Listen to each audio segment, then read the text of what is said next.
এবার কাঠগড়ায় খোদ বিচার ব্যবস্থা, ঘুষের গন্ধে কাঁপছে দুর্গাপুর মহকুমার আদালত। সরকারি আইনজীবীর ভূমিকায় প্রশ্নের পাহাড়, ন্যায় বিচার কি তবে বিক্রি হয়ে গেল? কাকসায় বিজেপি কর্মী সন্দীপ ঘোষ হত্যা মামলায় হঠাৎই নতুন করে অগ্নিসংযোগ ঘটালো সোশ্যাল মিডিয়ায় ভাইরাল হওয়া একটি ভিডিও। ভাইরাল হওয়া সেই ভিডিও এক মুহূর্তে প্রশ্নচিহ্নের মুখে দাঁড় করালো বিচার ব্যবস্থাকে। ভাইরাল হওয়া সেই ভিডিওতে জনৈক সন্দীপ ব্যানার্জি বিস্ফোরক অভিযোগ তুলছেন সরকারি পক্ষের আইনজীবী শ্রাবণী সরকারের বিরুদ্ধে। সন্দীপ ঘোষ হত্যা মামলায় অভিযুক্তদের কাছ থেকে ঘুষ নেওয়ার সঙ্গীন অভিযোগ তুলছেন তিনি। যদিও ভাইরাল ভিডিওর সত্যতা যাচাই করেনি নিউজবঙ্গ টাইম। একজন সরকারি আইনজীবীর বিরুদ্ধে ওঠা এই অভিযোগ সম্ভবতই নানান প্রশ্ন তুলছে জনমানসে। কেন মামলার শুনানির দিনে অনুপস্থিত ছিলেন সরকারি আইনজীবী শ্রাবণী সরকার? কেনই বা দীর্ঘ 7 বছর অতিক্রান্ত হয়ে গেলেও শুরু হয়নি মামলার বিচার প্রক্রিয়া? এমন নৃশংস সংবেদনশীল খুনের মামলায় সরকারি আইনজীবী যদি গাছাড়া ভাব দেখান, তাহলে সাধারণ মানুষ বিচার ব্যবস্থার ওপর আস্থা রাখবেন কোন ভরসায়? এইসব প্রশ্নের উত্তর খুঁজছে কাকসা থেকে গোটা দুর্গাপুর মহকুমা আদালত। সূত্র মারফত খবর, অগ্নিগর্ভ পরিস্থিতির জেরে সরকারি আইনজীবী মহলে ইতিমধ্যে কঠোর অবস্থান নেওয়া হয়েছে। অভিযোগের সত্যতা যাচাইয়ে দ্রুত তদন্ত শুরু হয়েছে। অভিযোগ সত্য বা মিথ্যা যাই হোক, একজন সরকারি আইনজীবীর বিরুদ্ধে এমন অভিযোগই যথেষ্ট বিচার ব্যবস্থার প্রতি মানুষের আস্থা নাড়িয়ে দেওয়ার জন্য। নমস্কার, আমি জয়দীপ ব্যানার্জি।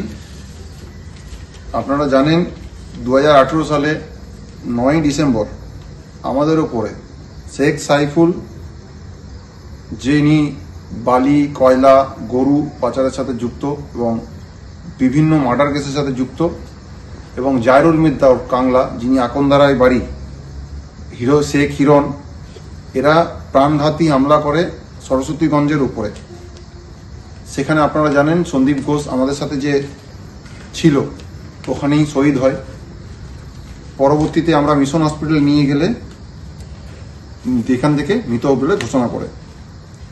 দীর্ঘদিন কেস চলেছে। শেখ সাইফুল যে মেইন অ্যাকিউজ, উনি অ্যারেস্ট হননি।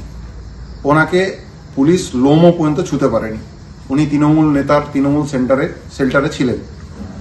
বর্তমানে এই কেসটির 24 তারিখ হিয়ারিং আছে। আমরা জানতে পারি গভর্নমেন্ট যিনি পিপি আছেন, শ্রাবণী সরকার, ইনি বিভিন্ন রকম দুর্নীতির সাথে যুক্ত থাকেন। আমরা আরও খবর পেয়েছি যে শেখ সাইফুল এবং তার টিম, তারা আর্থিকভাবে এদেরকে বিভিন্নভাবে কেনা বেচা হয়েছে। আমি আজ ডিস্ট্রিক্ট ম্যাজিস্ট্রেট আসানসোল ওনাকে গিয়ে কপি দিই যে আমাদের পিপি চেঞ্জ করতে হবে। যদি পিপি চেঞ্জ না হয়, পুলিশ এর আগে কোনো তদন্ত করে একদিনের জন্য মেইন অ্যাকিউজকে একদিনের জন্য 1 ঘন্টা 1 মিনিটের জন্য থানাতে রাখতে পারেনি, আমরা বিচার পাবো না। আমরা আরও একটি প্রতিলিপি দিই সিপিকে, মাননীয় সিপি স্যারকে মেল করেও জানাই, এবং আরেকটি প্রতিলিপি দিই পিপি হেড ইনচার্জ আসানসোলে। আমি তো তার হাতেও গিয়ে পিপি ওনাকে হাতে গিয়ে এই কপিটি দিয়ে আসি। এবং আমরা আমাদের হিন্দুত্ববাদী ভাইদেরকে বলবো, আগামী 24 তারিখ এই কেসের হিয়ারিং আছে, এবং আমরা সেদিন বিচার পাওয়ার একটা আশা নিয়ে আমরা দুর্গাপুর কোর্টে যাব। আমরা সবাইকে বলবো উক্ত দিনে আমাদের সবার পাশে থেকে আমাদের মনোবল বাড়াতে ওখানে উপস্থিত থাকার জন্য, এবং সেদিন যদি গভর্নমেন্ট পিপি শ্রাবণী সরকার এর পরিবর্তন না হয়, তাহলে আমরা এর বিচার চেয়ে মাননীয় সুপ্রিম কোর্ট এবং আমরা হাইকোর্টে দ্বারস্থ হব। দুর্গাপুর থেকে বিধানচন্দ্র গাঙ্গুলির report, Newsbangla time. St. Augustine's Day School, Barakpur. Success for every child. Admission open 2026 to 2027. Contact number 900793 4555.